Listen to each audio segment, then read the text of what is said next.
नमस्कार दोस्तों, मैं हूं संजय कथुरिया, प्रोफेसर बड़ा बिजनेस प्राइवेट लिमिटेड। और आज जिस कोर्स के बारे में आपको बताने वाला हूं वो एक पाथ ब्रेकिंग कोर्स है। उसका नाम है फंड रेजिंग। जी हां, देखिए, कोई भी जब स्टार्टअप चालू होता है या कोई भी मिड साइज कंपनी भी हो जाती है, उसके लिए फंड रेजिंग बहुत इंपॉर्टेंट होती है। तो फंड रेजिंग जो होती है वो दो तरीके से हो सकती है।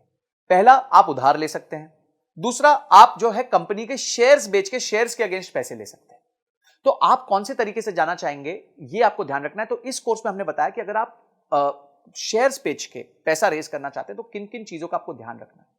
उसके लिए आपको इन्वेस्टर्स के सामने पिच करना पड़ेगा। देखिए, उधारी में क्या होता है, उधारी तो बड़ी सिंपल है। आप गए, आपने प्रोजेक्शन दी, आपके पास कोई जमीन है, उस जमीन के वैल्यू के अगेंस्ट आपको लोन मिल जाएगा और आप धीरे धीरे उस लोन को चुका देंगे।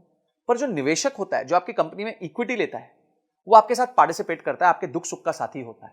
तो इसीलिए उसको आपका बिजनेस के समझना बहुत ज्यादा जरूरी होता है। और इसमें आपको बहुत चीजों का ध्यान रखना पड़ता है। पहले आपको ध्यान रखना पड़ता है कि किस तरीके के निवेशक को आपको आपको जिसको पास जाना चाहिए, आपका ऑब्जेक्टिव क्या है फंड रेज करने का, आपको इन्वेस्टमेंट चाहिए क्यों, आपका बजट क्या है, आप क्या करोगे उस पैसे के साथ। उसके बाद जब आप पैसे ले लोगे तो उसमें कहां उसको निवेश करोगे, निवेश करने के बाद किस तरह के रिटर्न्स कमा के दोगे। समझिए, आज आपका रेवेन्यू 1 करोड़ रुपए साल का है और आपने 5 करोड़ रुपए रेज किए, तो इस 5 करोड़ के साथ क्या आप अपने बिजनेस को 1 करोड़ रुपए साल के से लेके 10 करोड़ तक लेके जा सकते हैं।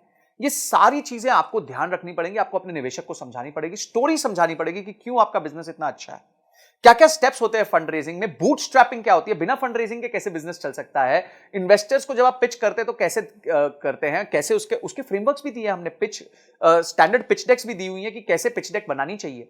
उसके बाद आपके प्रोटोटाइप्स क्या होते हैं पिचिंग के, आपके टर्म शीट क्या होती है, ड्यू डिलिजेंस क्या होता है जब लोग आपके बिजनेस को आके समझते हैं। उसके बाद किस तरीके का पेपर वर्क होता है, आपका शेयर होल्डर अग्रीमेंट क्या होता है, शेयर सब्सक्रिप्शन अग्रीमेंट क्या होता है, कंपनी की वैल्यू कैसे तय की जाती है कि भाई ये कंपनी 100 रुपए की है कि 200 रुपए की है।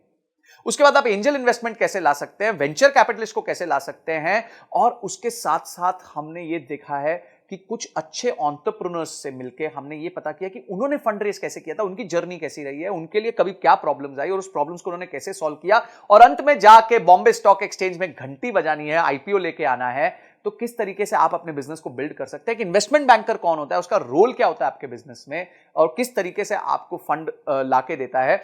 आप उसके बाद इन्वेस्टर रिलेशंस कैसे मैनेज करते हैं, जब निवेशक बोर्ड पे आ जाता है उसके साथ कैसे अपना आप रिलेशन मैनेज करेंगे। ऐसी 32 पावरफुल वीडियोस हमने बनाई हैं जिसमें case studies, examples, real life cases हमने लिए हैं, जिसको आप यूज करके फंड रेजिंग कर सकते हैं। तो बाप रे, इतना सुनने के बाद ही आपको मन करना चाहिए कि मैं इस कोर्स को अनलॉक कर लूं, इमीडिएटली अनलॉक कर लूं और जाके सारे वीडियोस को ध्यान से पढूं, उसको इंप्लीमेंट करूं और उसके बाद उसके रीडिंग मटेरियल्स को पढ़ के उसको और डीप में समझूं। तो ये सारी चीजें हमारे एक ही कोर्स में इतना सब आपको मिल जाएगा, इतनी सारी आपकी प्रॉब्लम सॉल्व हो जाएंगी। आपका गोल है अगर कि कंपनी के लिए फंड रेज करना है तो आप इस वीडियोस को देख के बहुत अपने आप को इक्विप कर सकते हैं, प्रिपेयर कर सकते हैं। इसके साथ हमने 450 फंड्स की लिस्ट भी दी है जिनको आप अप्रोच कर सकते हैं, उनके फोन नंबर के साथ, उनके किसको आपको अप्रोच करना है उसके साथ। ये सारी चीजें हमने इसके साथ फ्री रिसोर्सेज दिए हुए हैं। तो इमीडिएटली जो है एक्शन लीजिए, क्योंकि एक्शन के बिना कोई परिवर्तन नहीं आएगा, कोई चेंज नहीं आएगा।